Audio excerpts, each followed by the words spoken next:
Welcome back to Vismayam news 24. இன்றைய நாளுக்கான குவைத்தின் செய்திகளை பார்க்கலாம். செய்திகளுக்குள் செல்ல முன் எமது சேனலை சப்ஸ்கிரைப் செய்து கூடவே நோட்டிஃபிகேஷனையும் ஆன் செய்து வைத்துக் கொள்ளுங்கள். நாங்கள் பதிவிடும் வீடியோக்களை தவறாமல் பார்க்க முடியும்.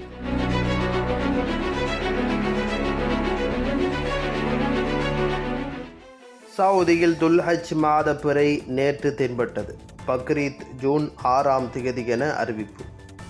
சவுதி அரேபியாவில் துல்ஹஜ் மாத பிறையை காண்பதற்காக நேற்றைய தினம் செவ்வாய்க்கிழமை உச்ச நீதிமன்றம் அழைப்பு விடுத்திருந்த நிலையில் பிறை தென்பட்டதாக அதிகாரப்பூர்வ அறிவிப்பு மாலையில் வெளியிடப்பட்டுள்ளது. இதேபோல் இந்த வருடம் ஓமானும் துல்ஹஜ் மாத பிறை நேற்று தென்பட்டதாக அறிவித்திருக்கின்றது. துல்ஹஜ் மாத பிறை கண்டதன் அடிப்படையில் சவுதி, குவைத், ஓமான் உள்ளிட்ட அனைத்து வளைகுடா நாடுகளிலும் இந்த ஆண்டு பக்ரீத் அதாவது ஈத் அல் ஆதா பண்டிகை ஜூன் மாதம் 6ஆம் தேதி வெள்ளிக்கிழமை கொண்டாடப்படும் என அறிவிக்கப்பட்டிருக்கின்றது. மேலும் அந்த அறிவிப்பில் துல்ஹஜ் மாத பிறை அடிப்படையில் இந்த ஆண்டு அரஃபா தினம் ஜூன் மாதம் 5ஆம் தேதி வியாழக்கிழமையாக இருக்கும் என்றும் தெரிவிக்கப்பட்டிருக்கின்றது. சுவைக்கில் சட்டவிரோத கேரேஜுகள் மற்றும் வாகனங்களை குறிவைத்து ஆய்வு. சுவைக் தொழில்துறை பகுதியில் ஏற்கனவே உள்ள சட்டங்கள் மற்றும் விதிமுறைகளை மீறும் பட்டறைகள், கேரேஜுகள் மற்றும் வாகனங்களை குறிவைத்து ஒருங்கிணைந்த போக்குவரத்து மற்றும் ஆய்வு நடவடிக்கைகள் தொடங்கப்பட்டிருக்கின்றது. தொழில்நுட்ப ஆய்வுத்துறை, வர்த்தக மற்றும் தொழில்துறை அமைச்சகம் மற்றும் குவைத் நகராட்சி ஆகியவை இணைந்து இந்த நடவடிக்கையை மேற்கொண்டிருக்கின்றன. இந்த பிரச்சாரமானது அந்த பகுதியில் இயங்கும் தொழில்துறை வசதிகள் மற்றும் வாகன வணிகங்கள் முழுவதும் பாதுகாப்பு, வணிகம் மற்றும் நகராட்சி தரநிலைகளுக்கு இணங்குவதை உறுதி செய்வதை நோக்கமாக கொண்டிருக்கின்றது. வாகன நிலைமைகள், வணிக உரிமங்கள் மற்றும் சுற்றுச்சூழல் மற்றும் தூய்மை வழிகாட்டுதல்களை பின்பற்றுவது குறித்து அதிகாரிகள் விரிவான சோதனைகளை மேற்கொண்டனர். குவைத்தின் முக்கிய தொழில்துறை மண்டலங்களில் பொது பாதுகாப்பை நிலைநிறுத்துதல், ஒழுங்குமுறை அமலாக்கத்தை மேம்படுத்துதல் மற்றும் ஒழுங்கை பராமரித்தல் ஆகியவற்றுக்கான தொடர்ச்சியான முயற்சிகளின் ஒரு பகுதியாக இந்த நடவடிக்கை எடுக்கப்பட்டுள்ளது. அனைத்து மீறுபவர்களுக்கும் எதிராக சட்ட நடவடிக்கை எடுக்கப்படும் என்று அதிகாரிகள் உறுதிப்படுத்தியிருக்கின்றனர். மேலும் எதிர்காலத்தில் அதிக அடர்த்தி கொண்ட பிற வணிக பகுதிகளுக்கும் இதே போன்ற பிரச்சாரங்கள் திட்டமிடப்பட்டுள்ளதாகவும் தெரிவிக்கப்பட்டிருக்கின்றது.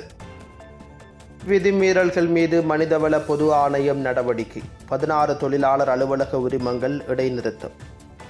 மனிதவள பொது ஆணையத்தின் வீட்டு தொழிலாளர் ஆட்சேர்ப்பு மற்றும் ஒழுங்குமுறைத்துறை ஆணையத்தில் பதிவு செய்யப்பட்ட மொத்த வீட்டு தொழிலாளர் ஆட்சேர்ப்பு அலுவலகங்களின் எண்ணிக்கை 482 எட்டியுள்ளதாக தெரிவித்ததாக அல் அன்ஃபா நாளிதழ் தெரிவித்துள்ளது.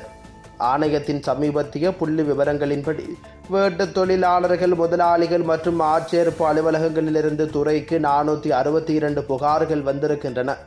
இதன் விளைவாக 16 அலுவலக உரிமங்கள் இடைநிறுத்தப்பட்டுள்ளன. அதே நேரத்தில் 18 பேருக்கு இடைநீக்கங்கள் நீக்கப்பட்டிருக்கின்றன. 3 புதிய தொழில்முறை உரிமங்கள் வழங்கப்பட்டன மற்றும் 10 உரிமங்கள் புதுப்பிக்கப்பட்டிருக்கின்றன. மற்றொரு முன்னேற்றத்தில் குவைத் இன்ஜாஸ் சங்கத்துடன் இணைந்து 18 முதல் 24 வயதுடைய குவைத் இளைஞர்களுக்கான பயிற்சி திட்டத்தை தொடங்குவதை ஆணையம் உறுதிப்படுத்தியுள்ளது. இந்த நிகழ்ச்சியில் மே 26 முதல் 28 வரை அல் ரிக்காவில் உள்ள மனிதவள பொது ஆணையம் தியேட்டரில் தொழில்முறைக்கான எனது பாதை என்ற தலைப்பில் வழிகாட்டுதல் அமர்வு இடம்பெறுகின்றது. எழுத்து மற்றும் வாய்மொழி தொடர்பு, நேர மேலாண்மை, தலைமைத்துவ அடிப்படைகள் மற்றும் வேலை நேர்காணல் நுட்பங்கள் உள்ளிட்ட அத்தியாவசிய பணியிட திறன்களுடன் பங்கேற்பாளர்களை சித்தப்படுத்துவதே இந்த அமர்வின் நோக்கமாகும் எனவும் தெரிவிக்கப்படுகின்றது. குவைத்தில் இன்றைய தினம் தங்கத்தின் பெறுமதிகளை பார்க்கலாம். 24 காரட் ஒரு கிராம் ஒன்றின் தங்கத்தின் பெறுமதி 32.96 குவைத் தீனார்கள் ஆகும். 22 காரட் ஒரு கிராம் ஒன்றின் தங்கத்தின் பெறுமதி 30.24 குவைத் தீனார்கள் ஆகும்.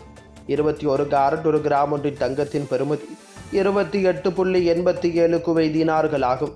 18 காரட் ஒரு கிராம் ஒன்றின் தங்கத்தின் பெறுமதி 24.74 குவைத் தீனார்கள் ஆகும்.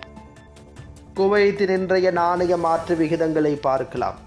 ஒரு குவைத் தீனார் ஒன்றின் இந்திய பெறுமதி 278.09 இந்தியன் ரூபாய்களாகும். ஒரு குவைத் தீனார் ஒன்றின் இலங்கை பெறுமதி 975.78 இலங்கை ரூபாய்களாகும். ஒரு குவைத் தீனார் ஒன்றின் பங்களாதேசி பெறுமதி 398.10 பங்களாதேசி டகாஸ் ஆகும்.